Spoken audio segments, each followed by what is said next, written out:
indefectiblemente nacional, presenta Rastros de mi pueblo.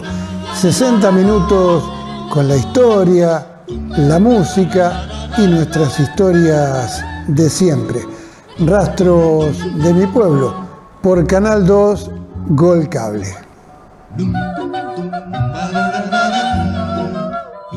Hola queridos amigos, aquí estamos nuevamente compartiendo Rastros de mi pueblo. Y hoy les voy a dar la bienvenida a alguien que seguramente ustedes conocen por su larga trayectoria dentro del pueblo. En algún momento tuvo una agencia automotora en pleno centro. Bueno, le doy la bienvenida a Eduardo Zamorano. ¿Cómo estás? Buenas tardes, Oscar, un gusto. Muy bien, ¿y vos? ¿Todo bien? Bueno, la verdad que una alegría poder charlar un rato, si bien nos conocemos de hace un montón de años y bueno, por ahí nos saludamos en la calle y nada más. Exactamente. Pero teniendo en cuenta el motivo de este programa, que es rescatar historias de los invitados y demás, digo, bueno, es una buena ocasión para charlar un rato, compartir un mate. ¿Cómo no? Sí, y bueno, vamos a empezar por el principio. Exacto. ¿Naciste en Giles? En realidad yo me crié en Giles, nací en Capital Federal, pero porque mi mamá en esa época tenía, bueno, no sé qué problema, y la ginecóloga le recomendó, tanto mi hermana como yo, nací en Capital, pero como siempre digo, soy porteño de nacimiento nada más. Después de bebé estuve viviendo acá en el campo y después en Giles, en el pueblo. A los 5 años, hasta los 5 años vivimos en el campo, acá pasando la escuela 14. Y después, bueno, ahí tuve la agencia en la calle Moreno, que actualmente vivo ahí yo, pero bueno, esa fue la casa en San Andrés de Giles que había comprado mi padre. Y todo tiene que ver porque nos vamos un poquito más atrás y tu papá nació en Vicente López. Él nació en Vicente López, exactamente. Y a ver, contanos un poquito cómo viene la historia, porque tu abuelo era español. Exactamente. Yo, o sea, mi abuelo no lo conocí, o sea, nací después que él ya había fallecido, pero bueno, él era de Santa Cruz de Tenerife, de las Islas Canarias. Y bueno, por lo que me contaba mi padre en esa época, bueno, un poco escapando de la conscripción, que allá era larga con un primo, vinieron a aventurarse en esa época. Me imagino que más en esos barcos de esa época, bueno, a buscar un futuro acá, ¿no? ¿Aproximadamente en qué año fue? Sinceramente, bien no te sé decir, pero habrá sido por el 20 y pico, algo así. ¿Ya en el siglo XX? Sí, o antes, porque sí, mi papá era del 29, así que quizás antes, sí. No, antes de haber sido así. Ese sería el origen de la familia Zamorano en la Argentina. En Argentina, exactamente. Ahí creo que por lo menos sé que hay otros Zamoranos, pero bueno, creo que vienen todos descendientes. No sé si han venido de allá también, seguramente, bueno.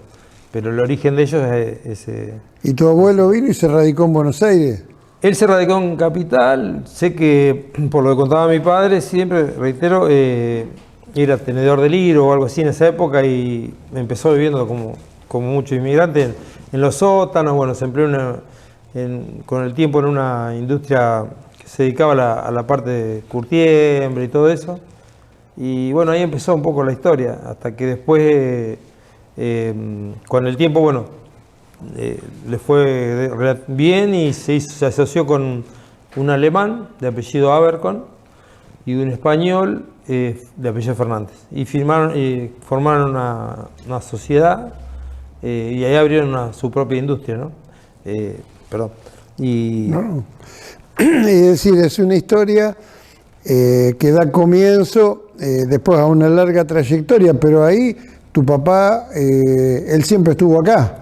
Mi papá, claro, en realidad mi papá, por lo que él me cuenta, a los 18 años se tuvo que hacer cargo de los campos que había comprado mi abuelo. Bueno, perdón que me no, voy un poquito para atrás. Vamos a ordenar un poquito, porque vos me habías contado, tu abuelo se fue a Brasil después. Claro, mi abuelo forma esa sociedad, en Mataderos tenían una fábrica, después abren otra en Brasil, en Santa Cruz, cerca 40 kilómetros de Río de Janeiro, y creo que en San Pablo también, y bueno, y después él, creo que por siempre, lo que te decía, por lo que me contaba mi padre, él se tiene que ir a vivir a Río, donde estaban las oficinas comerciales, pero vivía en Santa Cruz, se tomaba el tren todos los días hasta Río, porque bueno, no sé si el administrador de allá había habido problemas y bueno, él como parte de la sociedad de uno de los dueños, se tuvo que ir, estuvo viviendo 10 años allá.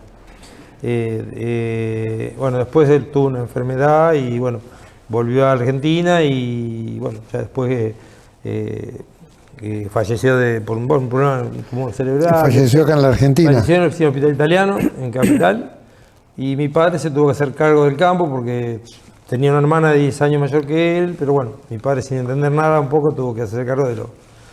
Como pasa en todas esas empresas grandes, a veces, bueno, al faltar mi abuelo, uno de los socios, aparentemente, bueno, hizo cosas turbias, bueno, y se aprovechó un poco y, bueno, entonces lo que le quedaban eran los campos que había comprado mi abuelo y se hizo cargo de mi padre. En San Andrés de Giles, acá pasando la escuela 14, La Queta se llamaba, por mi abuela Enriqueta, y después el 9 de julio se llama Estación Galo Llorente, la zona. Está ahí a ¿Lo conservan todavía? No, ahora te comento, pues la historia es larga. Bueno, ese era el campo, el otro campo. Se dedicaban siempre a la canjila, tenían un tambo grande, que después con el tiempo lo cerraron, y siempre fue un poco mixto agrícola-ganadero, ¿no? Más a la ganadería que a la agricultura. Qué lindo. Sí, una historia larga. Porque siempre digo, la gente por ahí nos conoce de vernos por la calle, Claro, sentirnos nombrar, sí, pero es lindo porque son, aparte, en el caso de ustedes, también familias tradicionales de Giles, Y sí, que tienen un origen como el de tantos, ¿no? Sí. Venidos de tierras lejanas. Exactamente. Claro, por parte de mi madre, más que nada los Ragios, bueno, también conocidos. Bueno, ya eran de Giles autóctonos de ellos. Giles, sí, bueno, mi padre la conoce a mi mamá ahí, ¿no? Acá en Cuando Giles, se tuvo que venir para cuando acá. se tuvo que venir. Así que bueno, aprendí un poco a la fuerza, ¿no? Lo que era la actividad del campo y todo eso, bueno, y con los años se dedicó a eso, ¿no? Y lo que vos me preguntabas, bueno, él después en el año 86 se deciden separar con la hermana, con mi tía. Mi tía vivía en Capital, mi papá era el que le administraba todo. Bueno, más que nada por la mejor tierra de la zona allá de 9 de julio y que el campo era más grande, opta por quedarse con aquel campo. ¿Tu papá? Mi papá. Mi tía se queda con él de acá, después ella lo alquila, después lo terminan vendiendo porque no le interesaba. Tiene mi tía más vale que ya falleció, pero tengo una prima pero lo vendieron. Y nosotros al año, bueno, se hace cargo de mi papá, yo ya estaba con él trabajando, yo ya había terminado la conclusión, bueno, no seguí estudiando, tenía intención de estudiar Derecho, al final no se dio, bueno, y como él había tenido ya problemas del corazón, eso, bueno, lo empecé a acompañar a quedarnos allá en el campo, que era en el medio de la nada, como digo siempre, porque no había luz, el agua El 9 de salada. julio. Es el 9 de julio. En realidad el campo queda entre el 9 de julio y Carlos Casares, partido 9 de julio. De Frech, que es un pueblito que está sobre Ruta 5, está a 15 kilómetros. Esa zona estuvo inundada en algún tiempo. Claro, esa zona fue la famosa zona del año 86, 87, que fue la gran inundación del noroeste. Claro. Hubo 4,5 millones de hectáreas inundadas, pero bajó Trenquelao, bueno, toda esa zona. Estuve trabajando en Los Toldos, estuve yo Claro, por esa claro, zona, exactamente. rellenando caminos. Sí, terrible. Fue Sí, tremendo. fue eso. tremendo. Y duró mucho tiempo. Duró mucho los tiempo. campos, porque Sí, según sí. cuentan los entendidos, que era producto de las encadenadas y que no Exactamente. bajaban las napas, entonces por eso la inundación se mantenía. Claro. En realidad, porque bueno, durante toda esa diríamos tragedia, ¿no? Porque fue la verdad que una picardía, porque todos campos muy fértiles y encima eso era agua salada, fue todo problema del río Quinto, que nace en San Luis, si no me equivoco. Ahí empieza el problema. Claro, el problema, por lo que nos decían los de la división de hidráulica, el río Quinto en realidad pasa por La Pampa y por Córdoba. Y aparentemente con el tiempo moría en Córdoba, creo, en unas lagunas, en las partes bajas. Y los colonos de esa zona descubrieron que esas tierras eran fértiles. Entonces empezaron a canalizarse. Y ahí le derivan el agua al canalizar, claro, aprovechan esas tierras, le derivan el agua a La Pampa. La Pampa la deja pasar, o sea, no va a hacer nada, y entra a la provincia de Buenos Aires por América, Rivadavia, que fue lo primero que se inundó. Claro. Al llegar a Trenquelao, que era el agua, la división hidráulica lo reconocían que no tenían mucha experiencia en el tema y claro, se empiezan a hacer semejantes lagunas, pues son campos muy quebrados allá. Entonces decide empezar a cortar lomas. Porque antiguamente, claro, lo que vos recién contabas, las encadenadas están del otro lado de la ruta 5, diríamos, ¿no? Yendo a la izquierda, para más o menos. Había habido nada que ver la inundación en el año 70 y pico, creo, pero bueno, fue por lluvia. Esto en realidad ellos reconocieron que fue por un poco de error de ellos, porque al hacer canales, está bien, diríamos que evitan el peligro de que se inunde la ciudad de Trenquelauquen, pero le mandan el agua a Pehuajó. Claro. Pehuajó tiene la laguna salada, tuvieron que hacer, bueno, ahí porque estaba diciendo de Viamonte, tuvieron que hacer montículos de tierra para que no se inunde la Monte, ciudad. Las Toscas, Terrible. toda Sí, esa zona. Yo pasé como 5 años después, Claro, y sí. todavía había campos con agua adentro. Fue tremendo eso. Sí.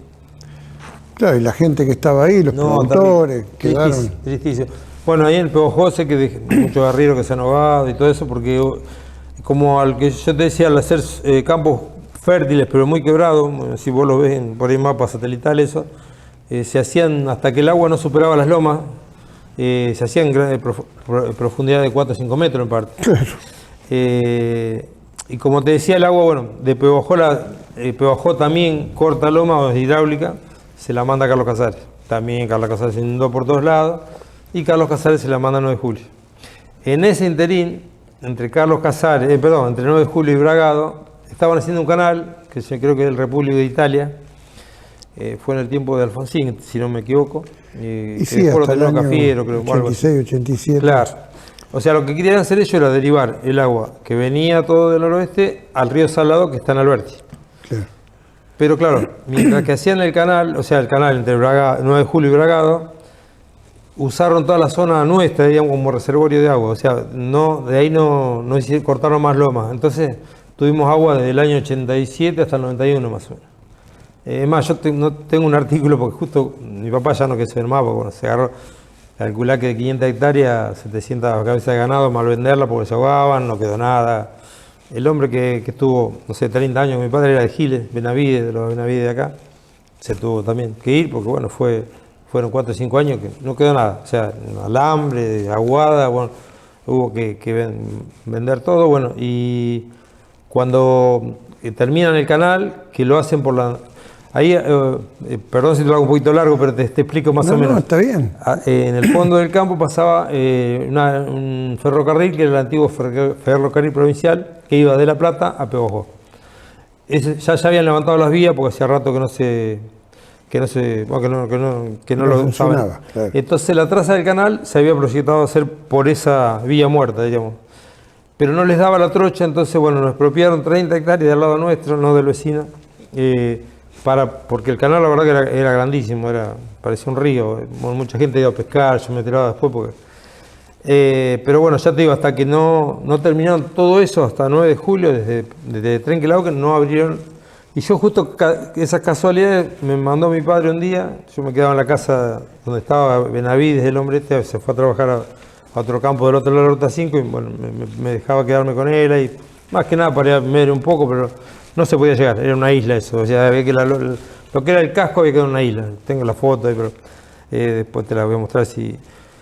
Y bueno, y justo el día que van a abrir la ceremonia para abrir el tapón, diríamos, justo estuve, y tengo ahí, por ahí debe andar un diarito, no me acuerdo qué revista de acá de Capital, habían a hacer el reportaje y me reportaron, me hicieron la entrevista a mí, a ver qué opinaba y todo eso. Pero lamentablemente sí, el agua se fue yendo, pero el campo era agua salitrosa y los estudios de los ingenieros y todo eso decían que por 10 años no se iba a recuperar, sobre todo en las partes bajas, ¿no?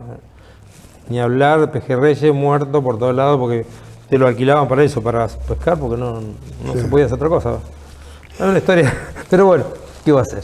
Eduardo, vamos a hacer un cortecito en la charla. ¿Cómo no, Oscar? Vamos con la música. Sí. Y ya volvemos y seguimos buscando rastros de mi pueblo.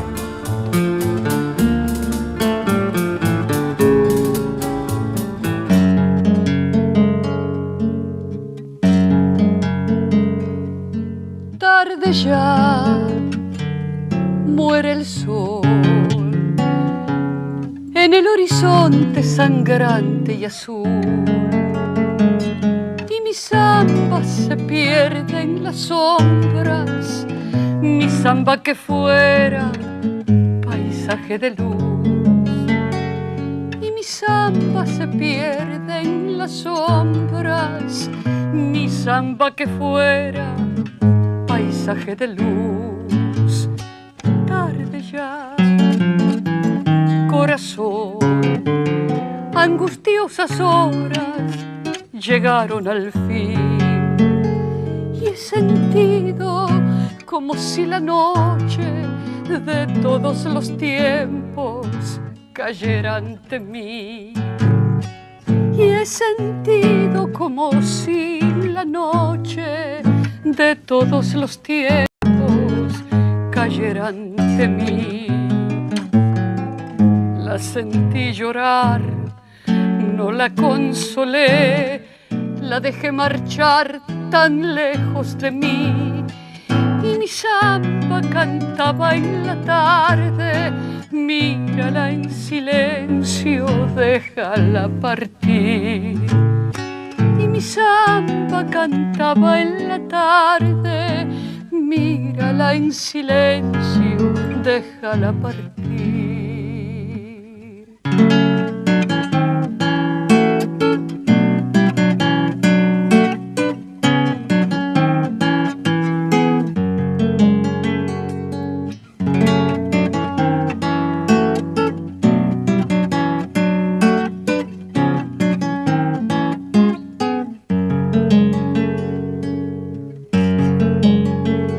Cuando cae la oración, abrazan las ramas los nidos sin luz, y se aquietan las alas y trinos, ecos que despierta la alborada azul.